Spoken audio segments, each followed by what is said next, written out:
Welcome to Chillin' 101. We hope this video helps. You start by opening the Family Link Parent app and confirming you're signed into the correct parent Google account. Once done, tap the child's name to load their profile. This ensures changes apply to the intended account. Next, check the app version and update if needed, because older versions hide some notification controls. Make sure the child's device is online so status and recent events sync before you change notification preferences. From the child's profile, tap Manage Settings and then Notifications to reveal the list of alert types.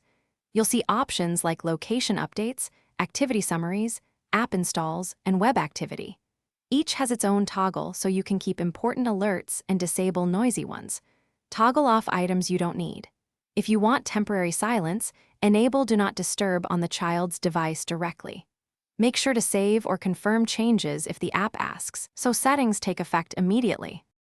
After toggling notification switches, verify by waiting a few minutes or triggering a test event like an app install. This confirms the change propagated. If alerts still arrive, force close and reopen the Family Link app or restart your phone to clear caches.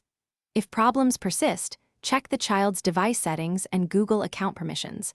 Sometimes device-level notifications or multiple supervisors override parent app toggles.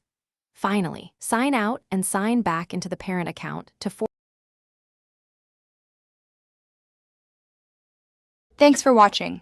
Consider subscribing if we helped you.